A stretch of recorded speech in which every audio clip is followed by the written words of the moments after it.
এসএসসির পর্ষদে রামকৃষ্ণ মিশনের ৩ জন পরম পূজনীয় সন্ন্যাসী মহারাজকে সামিল করা হয়েছে এবং আইআইএমের একজন খ্যাতনামা অধ্যাপককে।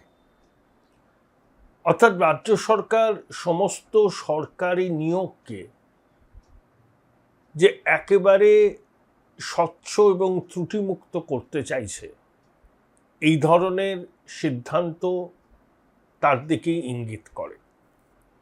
ইতিমধ্যে এসএসসির চেয়ারম্যান হিসাবে দায়িত্বভার নিয়েছেন আইএস অফিসার দুষ্যন্ত নারিওয়ালা, আর পাবলিক সার্ভিস কমিশনের দায়িত্বভার নিয়েছেন প্রাক্তন আমলা আইএস অনিল ভার্মা। মুখ্যমন্ত্রী বলেছেন যে কোনো অবস্থাতেই এই সমস্ত নিয়োগ পর্ষদের মাথায় কোনো রাজনীতির লোকজন থাকবেন না এবং পর্ষদেও থাকবেন না। যেমন কথা তেমনি কাজ, নিজের দেওয়া প্রতিশ্রুতি অক্ষরে অক্ষরে পালন করছেন মুখ্যমন্ত্রী শুভেন্দু অধিকারী। অবশ্যই ধন্যবাদ প্রাপ্য তার। আরেকটা উদ্বেগের খবর, বর্ধমান থেকে জঙ্গি গ্রেপ্তারের পর বনগাঁ থেকে পাক নাগরিক গ্রেপ্তার, সেও কিন্তু জঙ্গি দলের সদস্য। অর্থাৎ তৃণমূল জমানায় এই পশ্চিমবঙ্গ যে জঙ্গিদের একেবারে স্বর্গরাজ্য হয়ে উঠেছিল, এগুলো তার প্রমাণ। 2012 সালে নেপাল হয়ে এই পাক জঙ্গি ভারতে প্রবেশ করে, তপসিয়ার একজন নাগরিক তাকে পরিচয়পত্র বানিয়ে দেয়। অর্থাৎ ভুয়ো পরিচয়পত্রের রমরমা তৃণমূল জমানায় কতটা ছিল, এই ঘটনাগুলো তারই ইঙ্গিত। এবার আজকের প্রতিবেদনের মূল উপজীব্য। তার আগে আপনাদের অনুরোধ, চ্যানেল সাবস্ক্রাইব করবেন। যদি আমার এই চলার পথে সঙ্গী হতে চান, থ্যাঙ্কস বাটনে ক্লিক করবেন। দেখুন, নতুন সরকারের 100 দিন তো হতে চলেছে। সমাজ মাধ্যমে, সংবাদ মাধ্যমে এই সরকারের কাজকর্মে চুলচেরা বিশ্লেষণ হচ্ছে। সমাজ মাধ্যমে অনেকে রীতিমতো নতুন সরকারকে তোপ দাগতে শুরু করেছেন। তাদের অনেকেই পরিবর্তনের পক্ষে জোরালো সওয়াল করেছিলেন নিজের জীবনের ঝুঁকি নিয়ে, অনস্বীকার্য।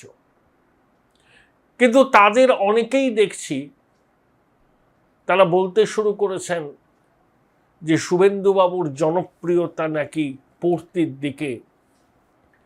তারা যে সমস্ত পোস্ট সমাজ মাধ্যমে করছেন, সেগুলোতে নাকি ভিউ টিউ হচ্ছে না। এটা তাদের ব্যক্তিগত মতামত, সবারই ব্যক্তিগত মতামত দেওয়ার অধিকার আছে। আমি বিগত 6-7 বছর ধরে বাংলায় যাতে পরিবর্তন হয় তার জন্য নিজের মতো করে চেষ্টা করেছি। আমার ভিডিও যারা দেখেন বা আমাকে যারা ব্যক্তিগতভাবে চেনেন, তারা সবাই এটা অন্তত স্বীকার করবেন। এখন প্রশ্ন হলো যে মূল প্রশ্ন, এই সরকারের প্রধান শুভেন্দু অধিকারী। শুভেন্দুবাবু ছাড়া বাংলায় এই পরিবর্তন সম্ভব হতো না। পরিবর্তনের জন্য যে ক্রিটিক্যাল মাসটুকুর প্রয়োজন, সেটা শুভেন্দুবাবুর জন্যই জোগাড় করা সম্ভব হয়েছে, মানে ওই ভোটটুকু। আমি পরিবর্তনের পক্ষে ছিলাম, নতুন সরকারের সাফল্য কামনা করি এবং শুভেন্দুবাবুর প্রতি আমার ব্যক্তিগত শ্রদ্ধা, ভালোবাসা সব কিছুই আছে। কিন্তু তার মানে এই নয় যে এই সরকারের কাজকর্ম নিয়ে আমি কোনো প্রশ্ন তুলতে পারবো না। ব্যক্তিগত সম্পর্ককে তুচ্ছ জ্ঞান করে অনেক সময় অনেক অপ্রিয় প্রশ্ন করতে হয়। কিন্তু এখন যে অবস্থায় আমরা দাঁড়িয়ে আছি, যারা গেল রব তুলেছেন যে সব কিছু চলছে না ঠিকভাবে, শুভেন্দুবাবুর জনপ্রিয়তা হ্রাস পেয়েছে, তাদের উদ্দেশ্যে আমি দু একটা কথা বলতে চাই। দেখুন, সংকল্পপত্রে দেয়া যে প্রতিশ্রুতিগুলো ছিল, সেই প্রতিশ্রুতিগুলো পূরণ করতে সরকার যে বদ্ধপরিকর, মুখ্যমন্ত্রী যে প্রতিশ্রুতিবদ্ধ, দায়বদ্ধ, সেটা কিন্তু প্রমাণ করে দিয়েছেন তিনি। 1, 2, 3 করে বলি। 1, সরকারি চাকরির নিয়োগ ত্রুটিমুক্তভাবে হবে, স্বচ্ছভাবে হবে। এই নিয়োগ পর্ষদে কোনো রাজনৈতিক ব্যক্তি থাকবে না। এসএসসির চেয়ারম্যান বলুন, পিএসসির চেয়ারম্যান বলুন, কোথাও কি কোনো রাজনৈতিক ব্যক্তিত্ব আছে? এসএসসির মাথায় আমলা দুষ্যন্ত নারিওয়ালা এবং পাবলিক সার্ভিস কমিশনের মাথায় প্রাক্তন আমলা অনিল ভার্মা এবং এসএসসির পর্ষদে রামকৃষ্ণ মিশনের 3 জন পরম পূজনীয় সন্ন্যাসী মহারাজ এবং একজন আইআইএম-এর খ্যাতনামা অধ্যাপককে নিযুক্ত করা হয়েছে। অর্থাৎ সরকার যে নিয়োগ প্রক্রিয়ার সাথে কোনো রকম আপোষ করবে না।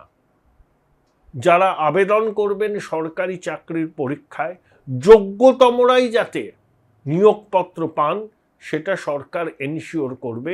শুভেন্দুবাবুর এই বার্তাটার কিন্তু প্রতিফলন হচ্ছে তার কাজের মধ্যে দিয়ে। 2, আমাদের সীমান্তের অনেকটা অসুরক্ষিত, ভারত বাংলাদেশ সীমান্ত। শুভেন্দুবাবু কথা দিয়েছিলেন ক্ষমতায় আসার পর বিএসএফ এর হাতে জমি তুলে দেওয়া হবে। সেই কাজ তিনি করেছেন, অনেকটা কাজ সম্পন্ন হয়ে গেছে। যে কাজটা বাকি আছে সে কাজটাও তাড়াতাড়ি করে দেবেন। 3, অন্নপূর্ণা ভাণ্ডার চালু হবে। অন্নপূর্ণা ভাণ্ডার তো চালু হয়েছে। 10ই জুলাই পর্যন্ত যারা আবেদন করেছিলেন তাদের আবেদন খুঁটিয়ে দেখে স্ক্রিনিং করে 17ই আগস্টের পর তারা টাকা পাওয়া শুরু করবেন। আর যারা 10ই জুলাই থেকে 31শে জুলাইয়ের মধ্যে আবেদন করেছিলেন তাদের আবেদনপত্র খতিয়ে দেখার কাজ হচ্ছে। সে কাজটা শেষ হলেই তারাও টাকা পাবেন এবং প্রতি মাসের 2য় সপ্তাহে একটা নির্দিষ্ট দিনে উপভোক্তাদের অ্যাকাউন্টে টাকা ঢুকবে। শুভেন্দুবাবু বলেছেন যতদিন বিজেপির সরকার থাকবে ততদিন এই প্রকল্প বন্ধ হবে না। 2,16,00,000 মাতৃশক্তি আবেদন করেছেন। অনেকে বলছেন যে অন্নপূর্ণা ভাণ্ডার সবাই ঠিকভাবে পাচ্ছে না, গন্ডগোল হচ্ছে, যা কথা দিয়েছিল সরকার রাখেনি। তাদেরকে বলি যে আপনারা কি চান অন্নপূর্ণা ভাণ্ডারের তালিকায় লক্ষ্মীর ভাণ্ডারের মতো পুরুষ লক্ষ্মী, পুরুষ অন্নপূর্ণা থাকুক? যারা উচ্চ পদে কাজ করেন, সরকারি বেসরকারি, যারা আয়কর দেন, সেই সমস্ত মহিলা বা তাদের সেই সমস্ত মহিলার পরিবারের কেউ যদি আয়কর দেন তারা কি অন্নপূর্ণা ভাণ্ডার পাবার যোগ্য? সবাইকে দিতে হবে। সরকারি টাকা তো ওভাবে খরচ করা যায় না। যাদের প্রয়োজন তাদেরকে দিতে হবে, এটাই তো শুভেন্দুবাবু বলছেন। হ্যাঁ, কিছু টেকনিক্যাল গ্লিচেস হয়েছে, কেউ অস্বীকার করছে না, কিন্তু সরকারের সদিচ্ছা নিয়ে যারা প্রশ্ন তুলছেন তারা অল্পেই অধৈর্য হয়ে যাচ্ছেন। এটাই আমার প্রশ্ন। একটা বড় প্রকল্প রোল আউট করতে গেলে না কিছু কিছু এরকম গ্লিচেস হয়, কিছু কিছু সমস্যা হয়। সেই সমস্যাগুলো কিন্তু কেটে যাবে এবং কাটিয়ে দেওয়ার উদ্যোগও চলছে। অনেকে বলছেন এত তাড়াহুড়ো করার কি ছিল? যদি সরকার অন্নপূর্ণা ভাণ্ডার চালু করতে দেরি করত তখন তারাই বলতেন দেখেছো কিরকম গড়িমসি করছে, অর্থাৎ দেওয়ার ইচ্ছা নেই, পুরোটাই ভাঁওতা। এগুলো হচ্ছে সরকারে থাকলে না শাঁখের কারাতের মতো অবস্থা। আপনার সদিচ্ছাটা কেউ দেখবে না, আপনার ত্রুটিগুলোকেই বড় করে চিহ্নিত করবে, ছোটখাটো ত্রুটি হলেও। 4, দুর্নীতির বিরুদ্ধে নতুন সরকার, জিরো টলারেন্স, এটা সংকল্পপত্র তো ছিল। তা এই সরকারের যা কাজকর্ম তাতে কি আপনাদের অন্যরকম কিছু মনে হচ্ছে? অনেকে বলছেন ঋত তৃণমূলে যোগ দিয়ে হিস্ট্রি শিটার্সরা রেহাই পেয়ে গেলেন। হোল্ড ইউর ব্রেথ, সবে তো কলির সন্ধে। কোনো হিস্ট্রি শিটার ঋত তৃণমূলে হোক বা মৃত তৃণমূলে হোক, যেখানেই থাকুন না কেন, অপরাধ করে থাকলে তারা সাজা কিন্তু পাবেন। ধরুন পার্থ ভৌমিক তো এনসিপিআই এনডিএর শরিক হচ্ছেন, হবেন কিনা জানি না, তারা চাইছেন শরিক হতে। পার্থ ভৌমিকের একেবারে কার্যত ডান হাত বলা হয় সনত, নৈহাটির প্রাক্তন বিধায়ক, তাকে কিন্তু গ্রেপ্তার করা হচ্ছে। এগুলো ভুলে যাবেন না। খোকার বিরুদ্ধে যা যা অভিযোগ ছিল এফআইআর দায়ের রয়েছে, তদন্ত চলছে, জিজ্ঞাসাবাদ চলছে। অনেকে বলছেন, আমি অবাক হয়ে যাই যে খোকা নাকি বিদেশে গেলে আর পালিয়ে যাবেন। কেউ কেউ বলছেন 25টা সুটকেস নিয়ে গেছে, কি আছে তাতে। দেখুন, এগুলো সব বাজার গরম করা কথা। খোকা আগেও গেছিল চোখ দেখাতে বিদেশে, ফিরেও এসছে। সুপ্রিম কোর্ট নির্দেশ দিয়েছে 3 সপ্তাহের জন্য যেতে পারেন।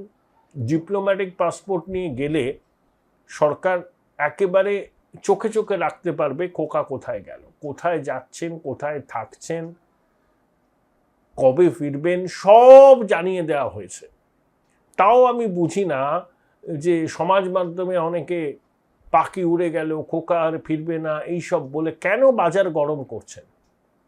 দেশের সর্বোচ্চ আদালতের নির্দেশ সবাইকে মানতে হবে। আমি চ্যালেঞ্জ নিচ্ছি, খোকা ফিরবেন, অবশ্যই ফিরবেন। তার বিরুদ্ধে যেসব তদন্ত চলছে সেগুলো তো চলবে, এবং আমার দৃঢ় বিশ্বাস সেদিন খুব বেশি দেরি নেই যখন আদালতগ্রাহ্য তথ্য প্রমাণ দাখিল করতে পারবে তদন্তকারী সংস্থা এবং খোকার জেল যাত্রা অনিবার্য। তখন যারা এখন ডাউটিং থমাসের ভূমিকায় অবতীর্ণ হয়েছেন, তখন তারাই দেখবেন সমাজ মাধ্যমে সাধুবাদের বন্যা বইয়ে দিচ্ছেন। এগুলোকে খুব একটা গুরুত্ব দেওয়ার দরকার নেই, কিন্তু খোকা পালিয়ে যাচ্ছে আর ফিরবে না, এই কথা যারা বলছেন তারা সুপ্রিম কোর্টের কাছে তো চ্যালেঞ্জ করছেন। সুপ্রিম কোর্টের নির্দেশেই খোকা কিন্তু যাচ্ছে বিদেশে চিকিৎসা করাতে। হ্যাঁ, খোকা ফিরবেন, অবশ্যই ফিরবেন। অতীতেও গেছিলেন, এবারও যাচ্ছেন, এবারও ফিরবেন। তাই এইসব নিয়ে বাজার গরম করে কিন্তু কোনো লাভ নেই। 5, পশ্চিমবঙ্গে শিল্প নেই। 2021 থেকে 26 এই 5 বছর প্রতি বছরে গড়ে 2,500 কোটি টাকার কম বিনিয়োগ হয়েছে, বাস্তবায়িত হয়েছে। ওড়িশা তো এর 15 গুণ ফি বছর হয়েছে, ফি বছর। আর মহারাষ্ট্র, তামিলনাড়ু, কানাডা, গুজরাটের কথা ছেড়েই দিন। শিল্পের এই বন্ধাত্ম কাটাতে সরকার কি উদ্যোগ নিচ্ছে না? চোখে কি পড়ছে না? যারা শুভেন্দুবাবুর মুণ্ডপাত করছেন, যারা বলছেন যে শুভেন্দুবাবুর জনপ্রিয়তা কমেছে, তারা কি শুভেন্দুবাবুর এই ভূতের মতো খাটনিটা দেখছেন না? যে শহরাঞ্চলে জমির ঊর্ধ্বসীমা তুলে দেওয়ার আলোচনা হচ্ছে, শিল্পকর্তা শিল্পপতিদের সঙ্গে সরকার বৈঠকে বসছে, তাদের মত নিয়ে নতুন শিল্পনীতি, জমি নীতি তৈরি হবে। ইনসেন্টিভ স্কিম ফিরে এসছে। এখন ইনসেন্টিভ তাদের দেয়াই হবে যারা কর্মসংস্থান কত তৈরি করছে তার ফিগারটাকে মাপকাঠি ধরে। শ্যাম স্টিলের সম্প্রসারণের উদ্বোধন হয়েছে, অমিত মেটালিক্সের উদ্বোধন হচ্ছে, আমুলের বৃহত্তম দই কারখানার শিলান্যাস হয়ে গেছে। আরো অনেক প্রস্তাব আসছে। মুখ্যমন্ত্রী বলেছেন যে যারা ফটো অপের জন্য আসবেন তাদের সঙ্গে তিনি দেখা করবেন না। কত বিনিয়োগ করবেন, কত কর্মসংস্থান করবেন, জমি পেলে কতদিনের মধ্যে কারখানার কাজ শেষ করবেন, তা স্পষ্ট রোডম্যাপ পেলে এবং সরকার যদি কনভিন্সড হয় যিনি এই প্রস্তাবটা দিয়েছেন তিনি প্রস্তাবটা রূপায়ণ করবেন, তখন সরকার সব রকমভাবে সহযোগিতা করবেন শিল্পকর্তাকে। তাহলে চেষ্টা তো হচ্ছে। 50 বছর ধরে আমরা রাজ্য থেকে লগ্নি তাড়িয়েছি, চলছে না, চলবে না, করছি না, করব না। শুধু অধিকার, ন্যায্য অধিকার দিতে হবে। আরে কাজ করে তো অধিকারটা আদায় করতে হয়। বাম জমানায় তো সরকারি কর্মচারীরা কাজই করতো না, কাজ করতে ভুলে গেছিল। তোলামূল জমানায় হলো সিন্ডিকেট রাজ, তোলাবাজির রাজ। তাহলে 50 বছরের আবর্জনা আপনি 3 মাসে কাটিয়ে দেবেন?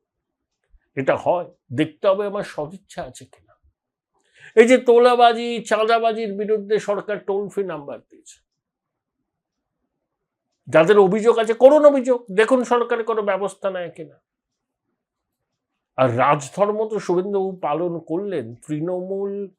তৃণমূলের কাউন্সিলরের স্বামী পুলিশি হেফাজতে মারা গেল, মুখ্যমন্ত্রী দাঁড়িয়ে বললেন দিনের আতর মতো পরিষ্কার পুলিশি হেফাজতে মারা গেছে, সেই অফিসারকে ক্লোজ তদন্তকারী অফিসারকে সাসপেন্ড এবং ডিএম পর্যায়ে তদন্ত সুপারিশ, এবং ক্ষতিপূরণ চাকরি তো আছে। হীরক রানী কোনোদিন স্বীকার করেছেন তার নিজের হাতে ছিল পুলিশ দপ্তর, স্বাস্থ্য দপ্তর? কোনোদিন দায় স্বীকার করেছেন? কোনোদিন বলেছেন না পুলিশ এটা ঠিক করেনি? আর.জি. কর কাণ্ডের পর তার তো ইস্তফা দেওয়ার কথা ছিল, দিয়েছেন? দেননি। উনি দেবেন না, উনি দায় স্বীকার করেন না। শুভেন্দুবাবু দায়টা স্বীকার করেছেন এবং একই সঙ্গে রাজধর্মটাও পালন করেছেন। এই বিষয়গুলো কি যারা সমালোচনায় সরব হচ্ছেন তাদের চোখে পড়ছে না? এবার আসুন যে যে বিষয়গুলো নিয়ে সমালোচনা হচ্ছে। আরো অনেক কিছু বলার ছিল, কিন্তু আমি দীর্ঘ করব না, ইতিমধ্যেই দীর্ঘ হয়ে গেছে। যে ঋত তৃণমূল সৃষ্টি আসলে শুভেন্দুবাবুর মদতে হয়েছে এবং অনেক হিস্ট্রি শিটাররা ঋত তৃণমূলের খাতায় নাম লিখিয়ে দস্যু রত্নাকর থেকে বাল্মীকি হয়ে গেছে, তাদের সরকার টিকি পর্যন্ত ছুটছে না, অনেকে এটা বলছেন।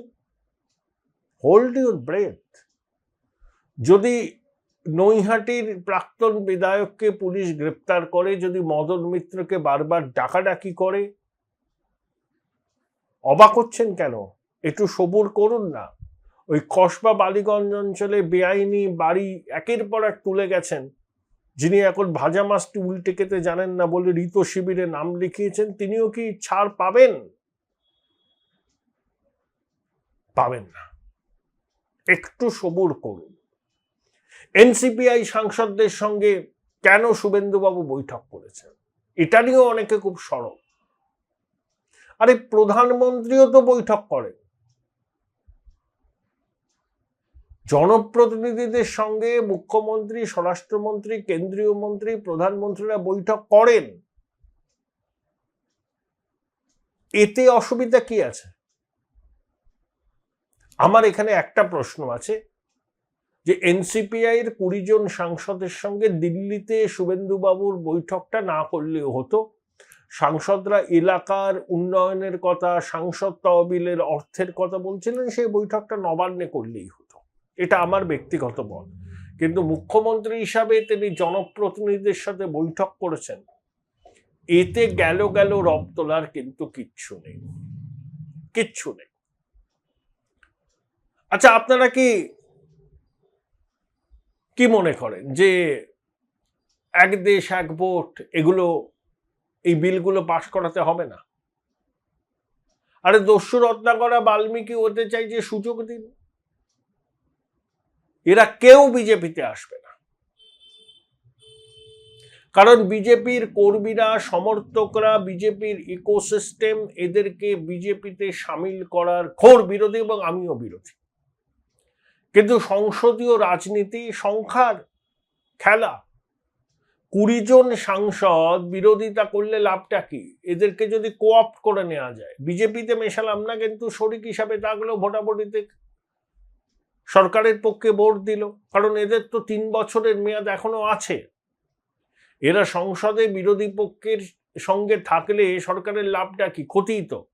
বরঞ্চ সরকার যদি এদের একটু অ্যাপ্রোপ্রিয়েট করে নেয়, অসুবিধা তো কিছু নেই। সংসদীয় রাজনীতি তো সাম দাম দণ্ডভেদ।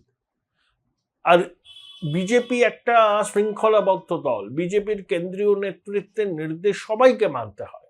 শুভেন্দুবাবুকেও মানতে হয়, শ্রমিকবাবুকেও মানতে হয়, হিমন্ত বিশ্ব শর্মাকেও মানতে হয়, যোগী আদিত্যনাথকেও মানতে হয়, সবাইকে মানতে হয়।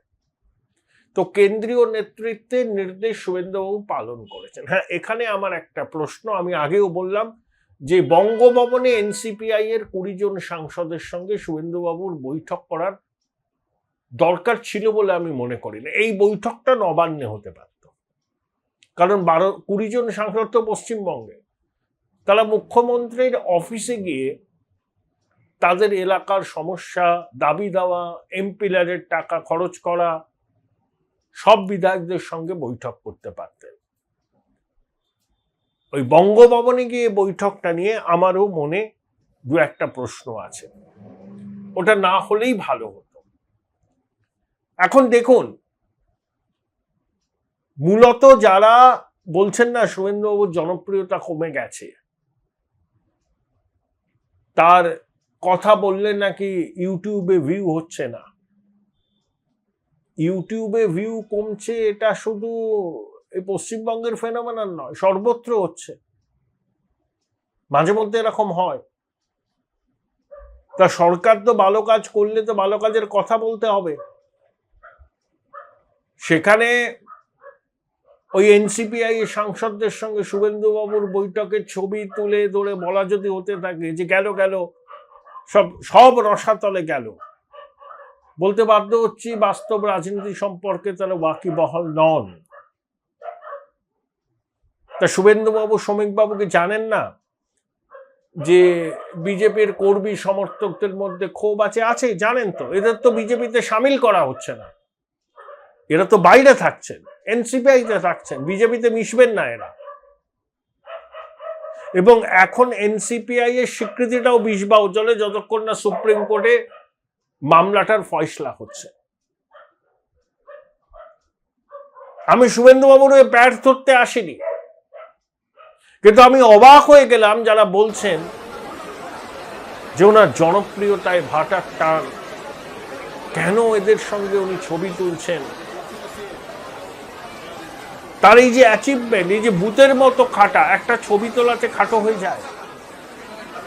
এই যে আরজি কর কাণ্ডের পুনরায় তদন্ত, 3 জন আইপিএস অফিসারকে সাসপেন্ড, শ্মশানের ঘটনাক্রমের পুনরায় তদন্ত, এগুলো কি আপনাদের চোখে পড়ছে না? একটা সদিচ্ছা কি নেই?